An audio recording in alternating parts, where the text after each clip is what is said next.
what's up guys, this is Luke and this is a computer builder's tutorial.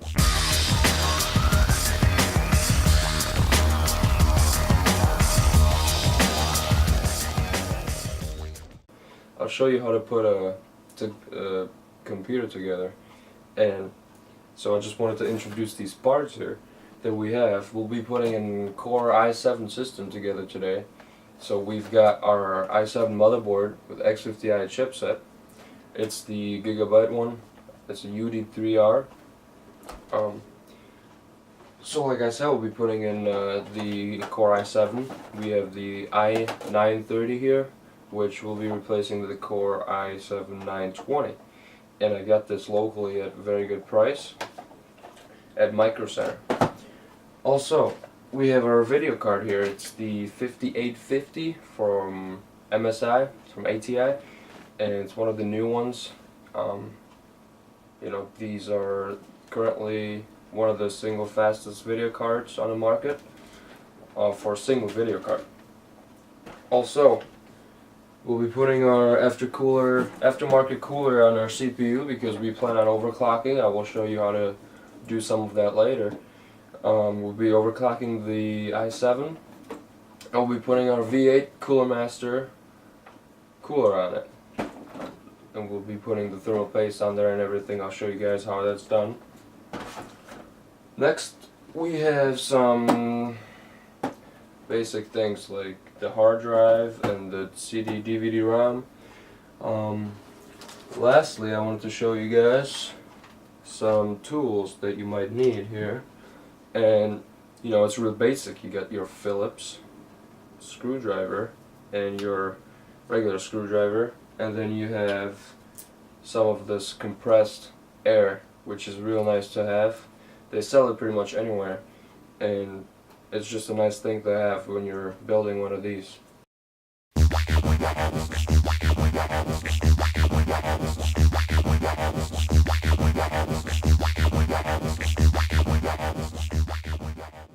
Alright, what's up guys? It's Luke here. I wanted to show you our case that we have here. It's a mid-tower from Cooler Master. It's the HAF922, and I'll be showing you some of the basic things here that we have and what goes where. So I'm gonna uncover this side here, and basic layout. Pretty much all cases are laid out the same way. Here we have our 525 base for your CD and DVD ROMs. Under here we've got our hard drive base, which you can fit your hard drives in. And here's the motherboard plate, and you've got your fans and everything. This is the front intake fan, and this is the outtake. So the airflow goes from front to back. So it's always nice to have a good case. This is a very good one for air cooling, and if you wanted to go water cooling also, it might be a tight fit because this is only a mid case, but it can be done. You've got on the back here, you've got your holes here, so this is water cooling ready. Here, these things here we'll be uncovering those when we put our video card in there. I will show you guys later. The power supply unit actually goes on the bottom on these cases here, which I think is better because when you put it on the bottom you don't have the wires going all over, and I'll show you how to do some of cable management later as well. Okay, so without further ado, let's actually put our motherboard in and I'll show you how that's done. Hey, what's up guys? So we're ready to put our CPU in right now. Number one thing that you need to remember though, when you're doing anything with the motherboard and when you're touching it, make sure you're grounded. Also, it's good to have, if you have carpets in your house, make sure you don't have socks on and you're on the carpet, and then you don't just touch the motherboard because it might short circuit it. If you touch it, the static electricity might just short circuit it. So what I do is I just touch this side of the case here to ground myself, and then I'm good to go. So what I'll do is I'll actually pull the latch up You know, this is already pulled up. This safety cover was in there, we just removed that, and it will come up. This whole thing, this whole socket will come up like that. And you know, this is our socket here, the LGA 1366, which seats the i7. Okay, so we take our processor out of the casing here, and this is real simple. All you need to do is line up this arrow that's on here. You need to line that up with the arrow that's down on the socket. You can barely see it right now, but it's there, so make sure you guys line that up. And we just put it in here like so. You know, it just seats itself basically. So that's good. Right now all you do is you latch it down so it locks up, and now you put this down like so. What we'll do now is we'll put our thermal paste on there, and then we'll put the V8 on here, our cooler. Okay, so that's coming up. Alright guys, so now we're putting our CPU cooler on our CPU. So first we applied our thermal paste that came with the CPU cooler. It looks like this. What you want to do is do a real thin layer in there. I use the credit card, I use the, you know, just the card. You can use any kind of card, and what you do is you do little dabs on the side and you just spread it out. But make sure you don't do too much and you don't do too little. You have to find, you know, the sweet spot, but you don't want to do a lot. That's a common misconception. If people think that if they put more it's better cooling, it's not. Okay, so now this is kind of painful with this cooler, but I'll try to do it as best as I can. We have our brackets here for the socket, and we'll just put them in, put the cooler in right now, match these brackets up. Okay, now what we have to do is install the back plate on there. So I'm going to pick up the motherboard.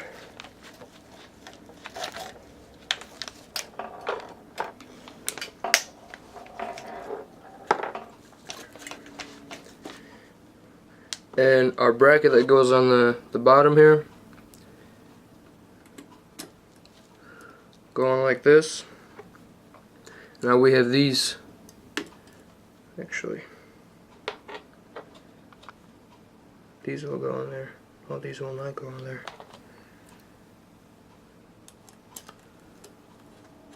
Screw these on.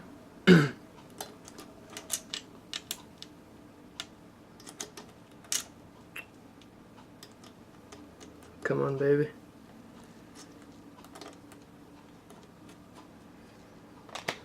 See, you're gonna have different installation if you do different cooler, obviously. This one, some of them are easier to install.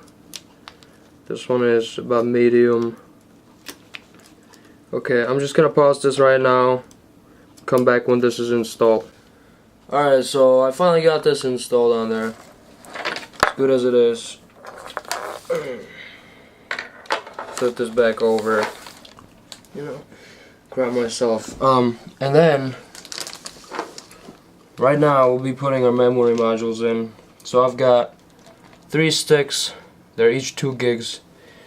These are the DDR600s, 1600s, and we'll be overclocking our processor, so I'll show you how to do the memory and everything as well. Right now we'll just put them in. You want to put them in these sockets right next to your CPU to the right of it, and basically you see there's different colors. Different motherboards will have this, you know, set up a little different, but we want to do a triple channel setup. So we have to match the colors. You can't just put, you know, blue, white, and blue. You just match the colors. So you just look at how the pins are set up. I'm actually going to put them in the white one because our CPU cooler is a bit large. All you do is you set them in, and you push down on it, and they'll click into their spot. Okay, so I'll do these here. Unlatch this.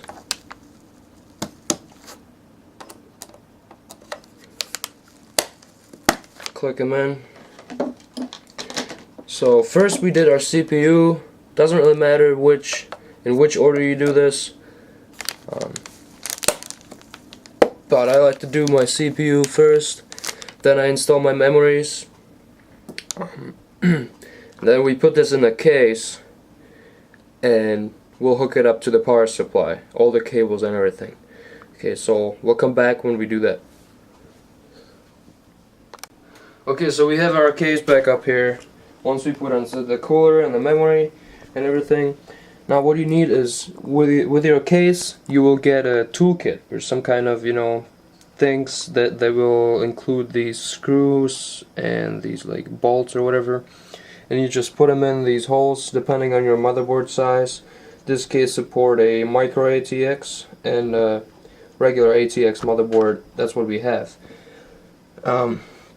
So you put these on here, and on these the motherboard will be seated. So I already put all the other ones in. I'm just going to show you guys. Just put the last one in here, and now we're going to seat the motherboard. So I'll take one, ground myself on the case, grab the motherboard, and seat it in.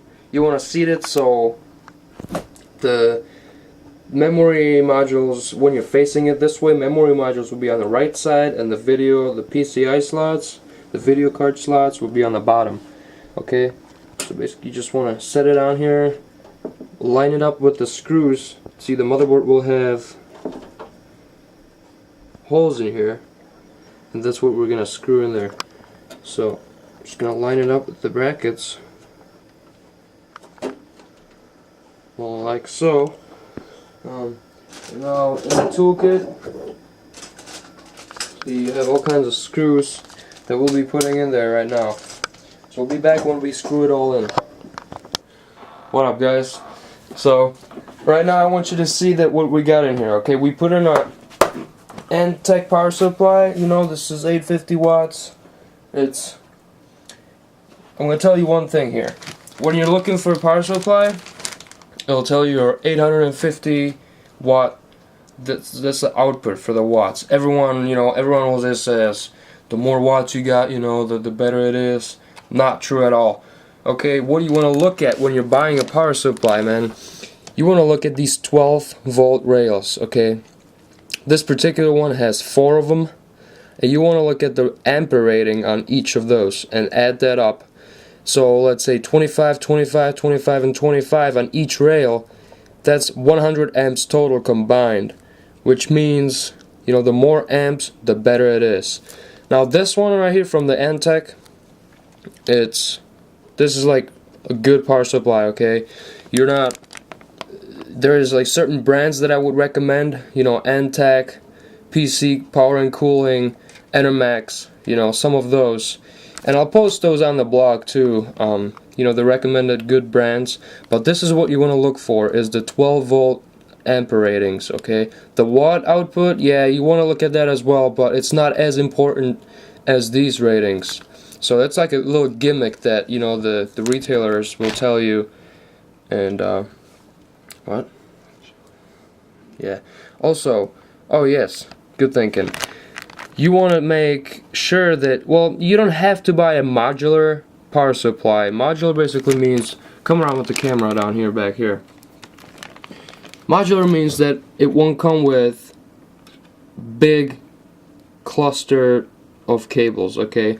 If you have a non-modular power supply, all the cables that you will connect here will come with it already, and you don't connect them. They will just come. So you're gonna have problems with cable management, and then you're gonna have cables all in your case. More cables, the worse airflow, and then you're gonna have higher temperatures. You don't want that.